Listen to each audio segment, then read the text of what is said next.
Hello students, मैं के Singh TGT mathematics फिर से जवाहर नवोदय विद्यालय संत कबीर नगर आपके लिए लाया हूँ। लाइन ऑफ एंगल जो पेयर ऑफ एंगल चल रहे थे उसका मैंने आपको दो एंगल पेयर ऑफ एंगल में बता दिया था आपको, supplementary angle and complementary angle. If the sum of two angle is 180 degree then the angles are supplement to each other. इसका मतलब यदि दो कोणों का योग अगर 180 अंश होता है तो उसे आप कहते हैं दैट इज द सप्लीमेंट, कहेंगे कि ये एक दूसरे के सप्लीमेंट्री हैं। और इफ द सम ऑफ, अगर यदि दो कोणों का योग 90 डिग्री होता है तो हम कहते हैं कि ये एक दूसरे के कॉम्प्लीमेंट है, पूरक है।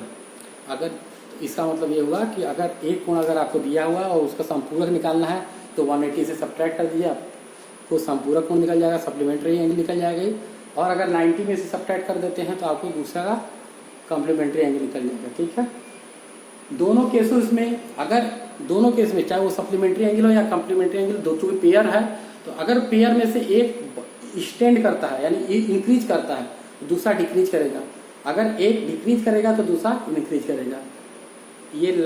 ये कॉम्प्लीमेंट्री के लिए भी है और सप्लीमेंट्री के लिए भी है, क्योंकि उनका सम 90 और 180 फिक्स है, होना ही चाहिए। अगर जाहिर सी बात है कि अगर एक बढ़ जाएगा तो दोनों का सम बढ़ जाएगा, इसलिए फिक्स रखने के लिए एक को बढ़ाएंगे दूसरे को घटाएंगे, अगर पहले को घटाएंगे तो दूसरे को बढ़ाएंगे। ठीक है, चलिए आज मैं पेयर ऑफ एंगल्स में से आपको लाया हूँ adjacent angle.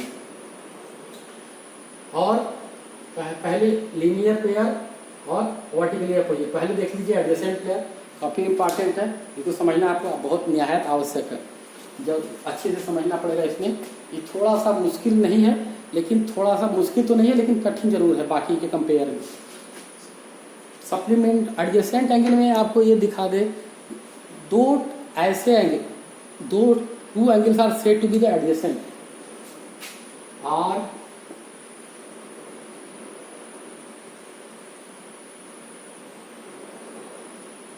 First two angles are said to be the adjacent if, उसमें तीन कंडीशंस हैं, तीन हालात ऐसे हैं जिनको पूरा करने पड़ेंगे, criteria.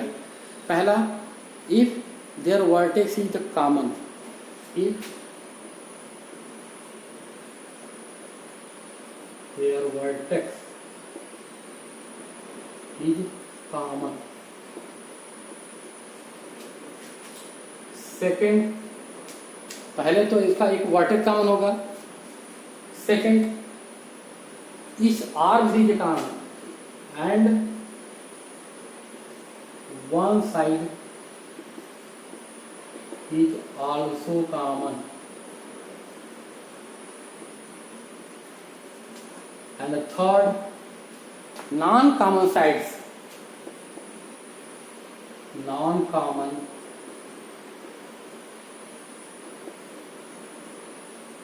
are opposite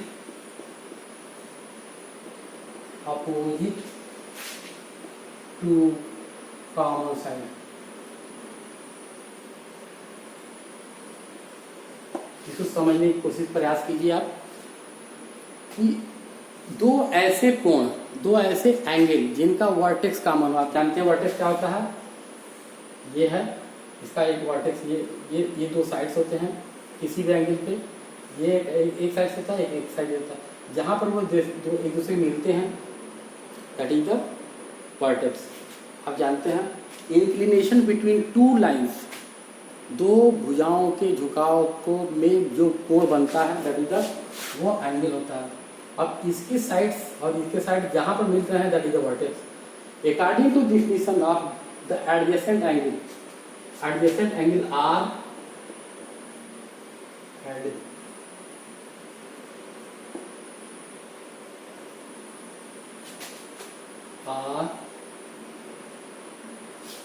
adjacent angle क्या होता है, क्योंकि पेयर में पढ़ रहे हैं आप, पेयर की बात कर रहे हैं, पेयर में ही बात करिए। If the two angles have, if the two angles, देख लीजिए, two angles are said to be adjacent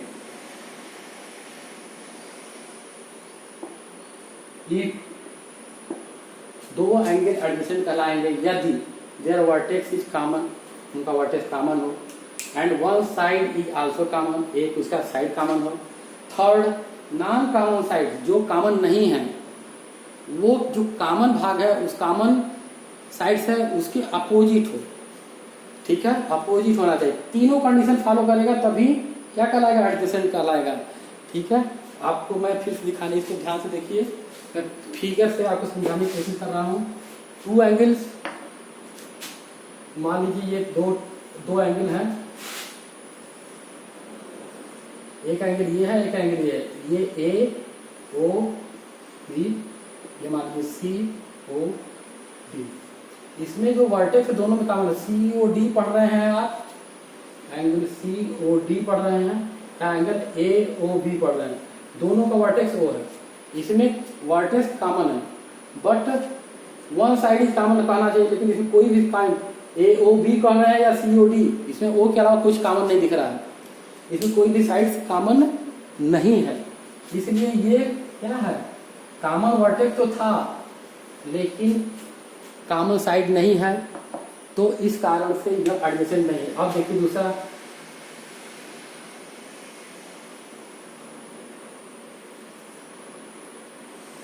एक एंगल ये है और एक एंगल ये है, ठीक है, ए ओ, यहाँ पर बी ले लेते हैं और ये हमारा सी है। तो एंगल आप देखिए, ध्यान देखिए, ए ओ बी और बी ओ सी, जब आप लिखते हैं और एंगल बी ओ सी लिख दिया हमने, बी ओ सी, तो आप देखिए ये एंगल और ये एंगल हमने लिया, पढ़ रहे हैं, तो ए ओ बी में ए ओ इसकी साइड से, ए ओ और ओ बी इसके साइड से, ए ओ बी के, और एंगल हमारा ये है, सामने दिख रहा है एंगल ओ है। बी ओ सी में आर हमारा ओ बी है और ओ सी है, और वर्टेक्स फिर से ओ है, तो दोनों में वर्टेक्स कॉमन है, तो पहला कंडीशन फॉलो हो गया, vertex is common. Second, O B one side is also common, O B देखिए यहाँ पर ओ बी और यहाँ भी ओ बी, ए ओ बी बोलते हैं या बी ओ सी बोलते हैं, दोनों में बी ओ आ रहा है, ओ बी आ रहा है, तो वन साइड कॉमन हो गया। ठीक है, and non common side, A O B में ए ओ नॉन कॉमन है और बी ओ सी में ओ सी नॉन कॉमन है, जो कि ओ बी के अपोजिट हैं, ओ बी के यानी इसके अपोजिट हैं। इस कारण से ये दोनों एंगल एडजेसेंट हैं, ये दोनों angle A O B and B O C adjacent हैं, याद रखिएगा। ठीक है, अब इसी में अगर हम दूसरा ले लें, इसी में हम एक और एडजेसेंट ले लिया आपने, अब इसी में अगर आप दूसरा ले लें, एक और ले लेते हैं इसी में,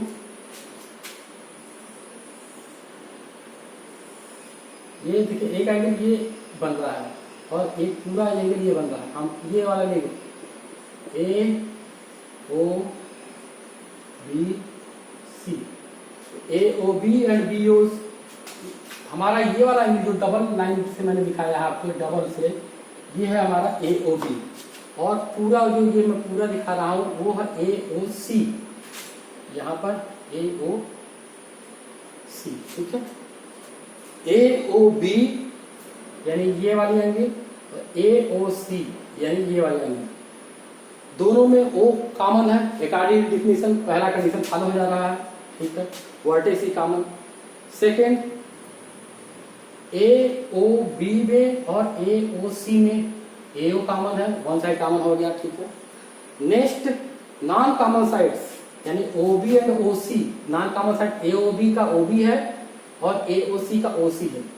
नॉन कॉमन साइड है opposite to common side, common side A O, यहाँ पर कॉमन साइड क्या है, ए ओ कॉमन है, ए ओ कॉमन है, ए ओ कॉमन है, ए ओ के दोनों एक ही तरफ है, ये फॉलो नहीं हो पा रहा है, इसलिए यह एडजेसेंट एंगल नहीं है।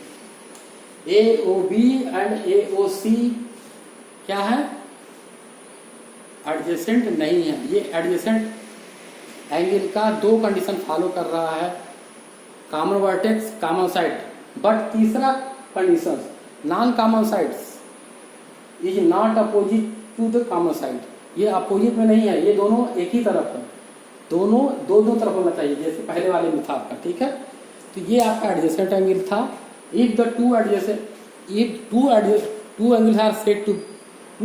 Angles are said to be adjacent if पहला their vertex is common, second and one side is also common, उनका एक भुजा भी साइड और कॉमन होना चाहिए, third non common sides are opposite to the common sides, ठीक है। ये आपको मैंने एग्जाम्पल देकर भी बता दिया। अब देखिए second linear pair,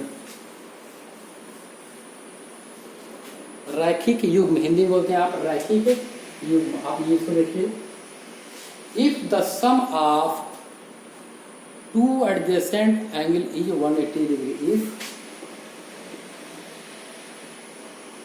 the sum of adjacent angle and angle is 180 degree, then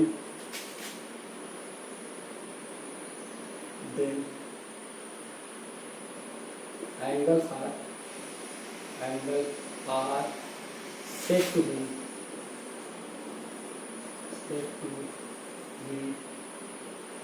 linear adjacent angle, फिर से एडजेसेंट एंगल समझ रहे हैं, कॉमन साइड होना चाहिए, कॉमन वर्टेक्स होना चाहिए, जो नॉन कॉमन साइड्स हैं वो अपोजिट टू द कॉमन होना चाहिए। जैसे एग्जांपल ये देखिए, ये एग्जांपल है लीनियर पेयर का, ध्यान रखिए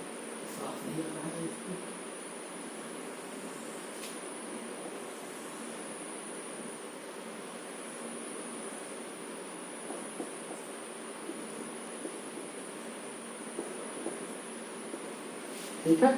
अब ये देखिए यहाँ पर आपको दिख रहा होगा एडजेसेंट है, AOC and AOB adjacent angle है, क्यों? क्योंकि AO क्या है, कॉमन है दोनों में, O वर्टेक्स कॉमन है दोनों का, और OB एंड OC AO के अपोजिट है दो। अब इनका चूंकि ये स्ट्रेट लाइन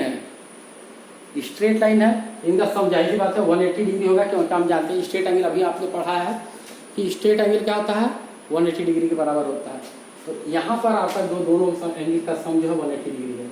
देयरफॉर ये दोनों एंगल यानी कि angle AOB and angle AOC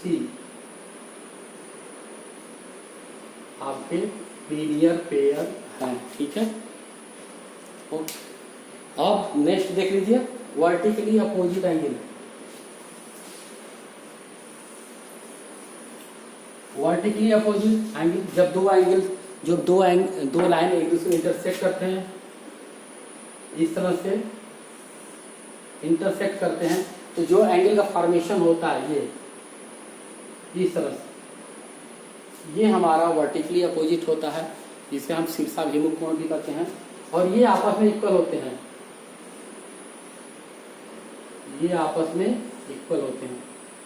ये A ये B है, ये C है, ये D है, तो A इक्वल टू B होगा और C इक्वल टू D होगा, ठीक है। वर्टिकली अपोजिट एंगल्स हमेशा इक्वल होते हैं आपस में, ठीक है। लीनियर पेयर, चूंकि इनका सम 180 डिग्री होता है, ये लीनियर पेयर एडजेसेंट हमेशा होंगे, याद रखिएगा। लीनियर पेयर एडजेसेंट एंगल होगा, और लीनियर पेयर में आप देख रहे हैं कि सम 180 डिग्री होता है, इसलिए ये सप्लीमेंट्री भी होंगे आपस में। Linear pair is always supplementary to each other, ठीक है। Linear pair angle are supplementary to each other.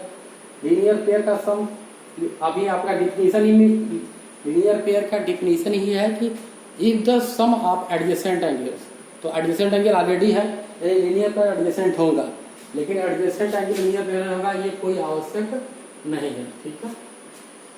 सब लीनियर पेयर चूंकि रैखिक युग्म है, एक सीधी रेखा बन रहा है, सीधी रेखा बनने वाला हमेशा कोण जो है सम जो है 180 डिग्री होगा, इसलिए लीनियर पेयर सप्लीमेंट्री भी होगा, but supplementary angle linear pair नहीं होगा, आवश्यक नहीं। जैसे ये मैंने बना दिया, ये हमने बना दिया 120 और ये बना दिया हमने 160, ये 60 डिग्री, अलग अलग दोनों एंगल हैं, 120 एंड 60 ये सप्लीमेंट्री है, लेकिन ये लीनियर पेयर नहीं है। अब देखिए लीनियर पेयर बनाइए, ये लीनियर पेयर है, ये 120, ये 60, ये लीनियर पेयर हुआ।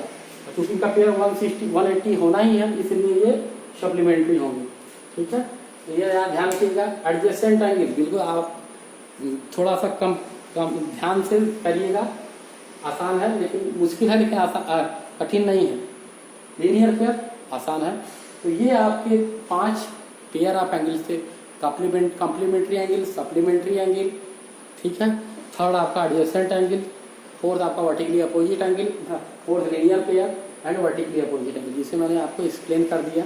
आप इसको ध्यान से देखेंगे तो आपको क्लियर हो जाएगा। अब इसमें लाइन एंड एंगल में आपको एकांतर कोण, अल्टरनेट एंगल, संगत कोण, करिस्पॉन्डिंग एंगल है, उसे मैं नेक्स्ट लेक्चर में आपको बताऊंगा और क्वेश्चन को भी सॉल्व कराने का प्रयास करूंगा। ठीक है, थैंक्स।